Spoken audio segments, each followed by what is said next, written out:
Can I call you Rose? 'Cause you're sweet like a flower in bloom.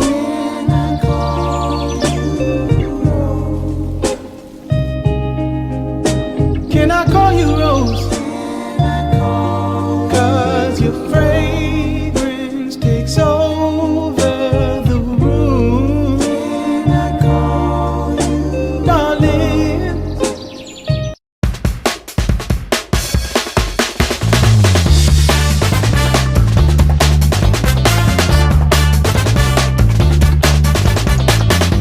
Assalamualaikum warahmatullahi wabarakatuh. Perkenalkan kami dari kelompok keempat yang berjudul Jurnal Transformasi Identitas Budaya Minangkabau di Perantauan dan Tantangannya.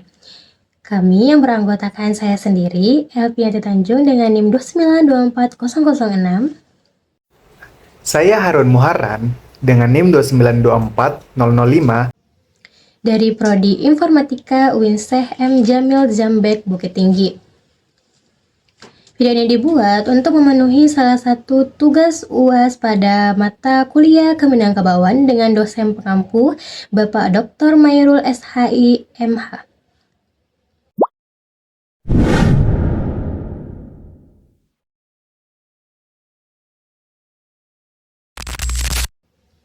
Baiklah, di sini pada materi pertama yang akan dijelaskan oleh saya yaitu tentang gambaran umum dan latar belakang.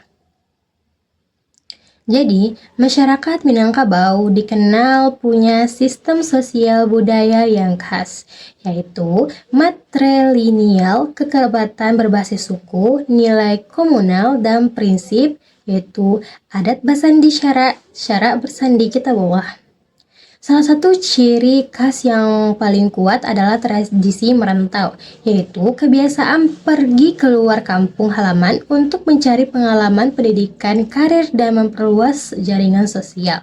Di era modern, merantau tidak lagi sekedar soal ekonomi dan sekolah, tapi juga bagian dari proses pembuktian kemandirian dan kedewasaan yang tercermin dari pepatah adat yang tadi.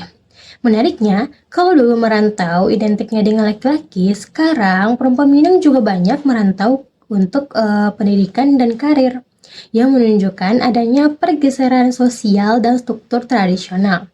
Karena mobilitas yang tinggi, terbentuklah diaspora Minang yang banyak di kota besar, terutama di Jakarta dan di Medan.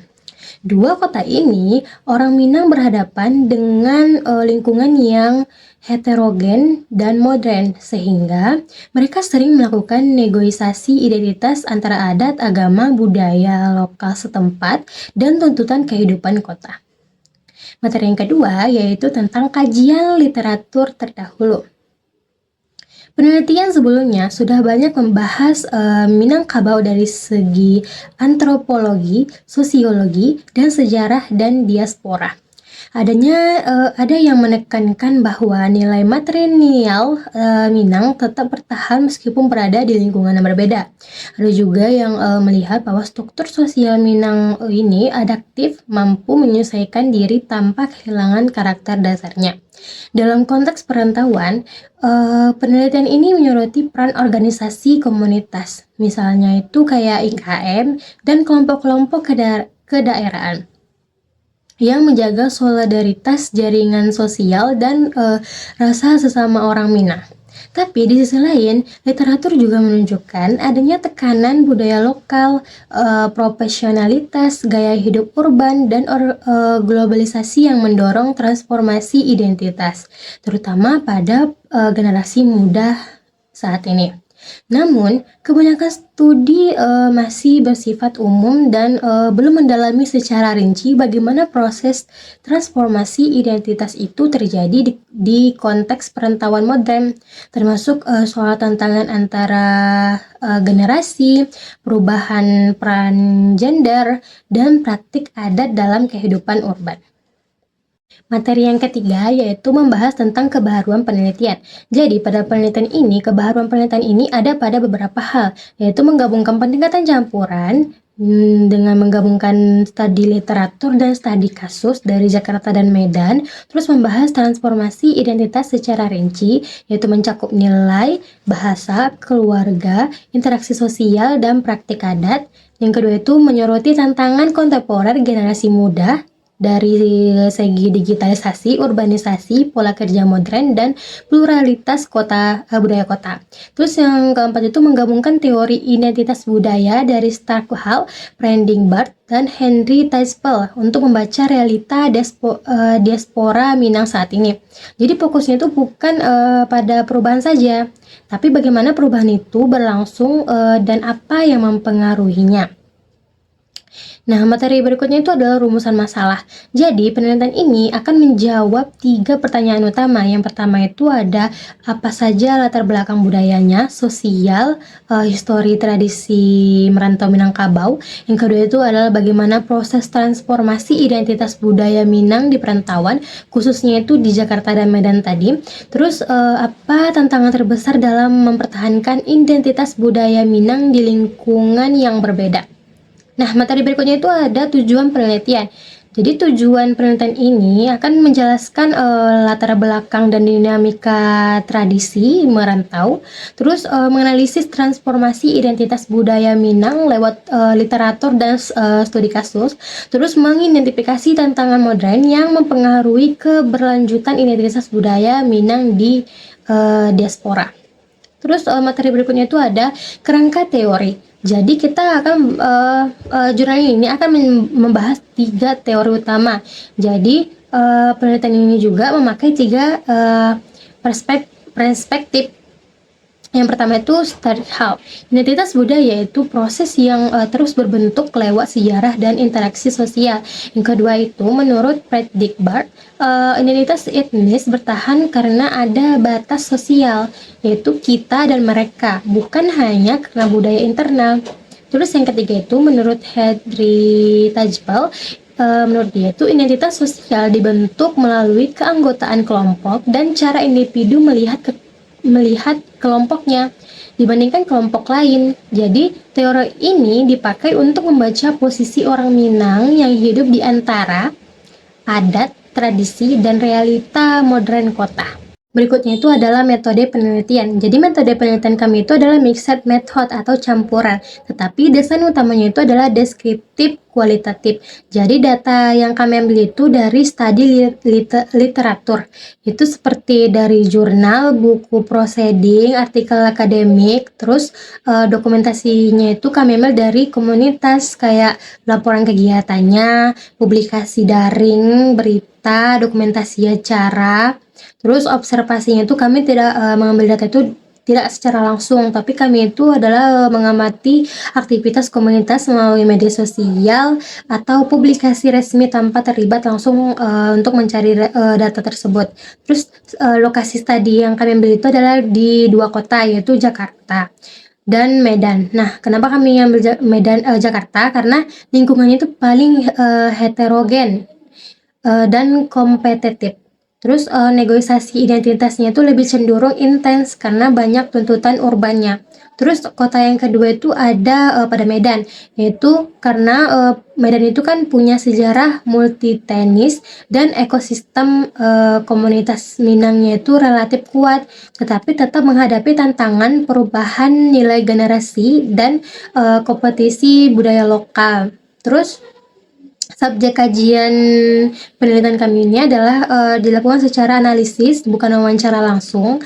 Kami itu menganalisis dari anggota komunitas Minang yang berada di Jakarta dan Medan, terus kepada pengurus organisasi Minang seperti misalnya tuh IKM, terus kepada generasi muda diaspora, terus pada tokoh adat atau alim ulama yang aktif di komunitas tersebut. Terus berikutnya itu ada teknik analisis data. Jadi analisis itu dilakukan dengan analisis tematik, yaitu mencari tema seperti adaptif budaya, adaptasi budaya, peran gender, terus negosiasi identitas generasi muda dan interaksi budaya.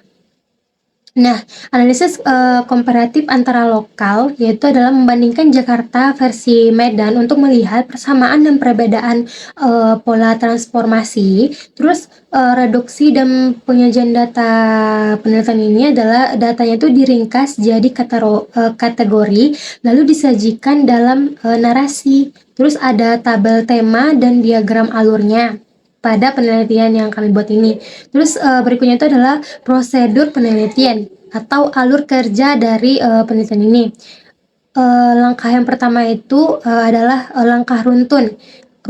Runtut yaitu adalah menentukan topik dulu dan merumuskan masalah, kemudian mengumpulkan literatur dan dokumentasi komunitas, terus mengelompokkan data jadi tema, terus menganalisis dua kota tersebut dari Jakarta dan Medan secara terpisah, terus membandingkan hasil keduanya dari Jakarta dan Medan tadi, terus menyusun temuan atau findings, terus menyajikan dalam narasi atau tabel atau diagram pada penelitian yang kami buat ini, terus menarik kesimpulan sesuai rumusan masalah yang telah kami ambil dari data-data dan penyajian pada penelitian yang kami buat.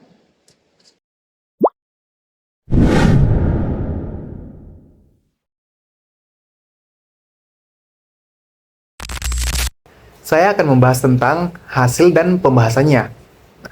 Intinya itu, identitas budaya Minangkabau itu terbentuk dari gabungan adat, agama Islam, sistem kekerabatan, dan nilai komunal. Prinsip adat basandi syara basandi kitabullah, jadi pondasi utama. Makanya, adat dan agama saling nyambung dalam kehidupan orang Minang. Di sisi lain, Minang juga terkenal dengan sistem matrilineal, yaitu garis keturunan dan harta pusaka diturunkan lewat perempuan. Tapi laki-laki tetap punya peran besar di ranah sosial. Misalnya nih, sebagai mama, yaitu pemimpin kaum, dan juga sebagai pihak yang sering merantau. Identitas Minang juga kelihatan dari bahasa, organisasi suku, tradisi kuliner, dan kebiasaan musyawarah atau gotong royong. Nah, waktu merantau ke kota besar seperti Jakarta dan Medan, identitas itu nggak hilang, tapi berubah bentuk karena harus menyesuaikan diri dengan lingkungan baru. Perubahannya terlihat dari beberapa hal. Misalnya, nilai adat masih ada, tapi penerapannya lebih fleksibel. Contohnya tuh kayak gotong royong, jadi kerjasama lewat organisasi. Peran gender bergeser karena perempuan muda makin sering merantau untuk sekolah atau berkarir. Beberapa aturan adat jadi ditawar karena kondisi rantau berbeda. Pengguna bahasa Minang di anak-anak perantau cenderung turun karena lebih sering pakai bahasa Indonesia. Dan akhirnya banyak perantau punya identitas ganda, yaitu tetap Minang saat acara adat atau komunitas, tapi menyesuaikan jadi identitas kota saat bekerja dan pergaulan gitu. Kalau dibandingkan, Jakarta bikin identitas Minang terasa lebih cair karena pergaulannya sangat multinis dan ritme hidupnya cepat. Acara adat tetap ada, tapi sering dibuat lebih modern dan ringkas. Di Jakarta, organisasi seperti IKM jadi sangat penting banget untuk menjaga identitas melalui pengajian, forum adat, kegiatan sosial, dan acara budaya. Tantangan utamanya itu gaya hidup kota yang lebih individualistis, tekanan kerja, pergaulan lintas etnis yang tinggi, munculnya generasi campuran, dan makin jarangnya bahasa Minang dipakai gitu. Sementara itu, komunitas Minang di Medan cenderung lebih stabil. Banyak yang sudah menetap sampai beberapa generasi. dan organisasi adatnya lebih terstruktur. Beberapa tradisi masih dijalankan cukup lengkap, jadi identitas Minangnya terlihat lebih kuat dibanding di Jakarta. Tapi tetap ada tantangan seperti persaingan ekonomi, kuatnya interaksi antar etnis, penyesuaian adat dengan nilai agama dan kondisi kota, serta urbanisasi generasi muda. Kalau diringkas alurnya, proses perubahan identitas di rantau itu kira-kira begini. Orang Minang itu merantau, terus ketemu budaya lokal, terus mulai memilih mana nilai yang dipertahankan atau yang diubah, terus akhirnya terjadi integrasi yang pilih-pilih, terus adatnya itu dimodernisasi, terus terbentuk identitas baru. Tuh. Nah, Minang perantauan secara teori, temuan ini menyambung dengan gagasan bahwa identitas itu bukan sesuatu yang kaku, tapi bisa berubah sesuai konteks. Lalu, batas sebagai orang Minang masih ada dan terlihat lewat organisasi suku, pernikahan, dan acara adat. Walaupun di kota besar, batasannya jadi lebih lentur. Selain itu, perantau juga sering menunjukkan identitas sosial yang naik turun sesuai situasi.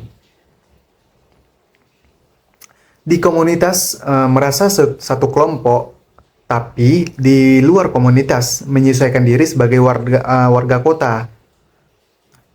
Tantangan paling besar untuk menjaga identitas budaya Minang di rantau itu adalah asimilasi budaya, pergeseran peran gender, turunnya pemakai bahasa Minang, beda pandangan antara generasi tua dan muda, dan gaya hidup urban yang membuat hubungan komunal jadi longgar. Tapi, di balik itu semua, penelitian ini juga menegaskan kalau identitas Minang masih kuat. Hanya saja, bentuknya jadi lebih hybrid atau kayak campuran gitu. Bukan identitas tunggal yang sama persis seperti di kampung. Nah, kesimpulannya itu, identitas budaya Minangkabau di perantauan itu dinamis dan adaptif. Tradisi merantau yang dulu identik dengan pendewasaan dan mencari hidup yang lebih baik, sekarang juga menjadi ruang negosiasi antara adat, tuntutan modern, dan budaya kota tempat tinggal.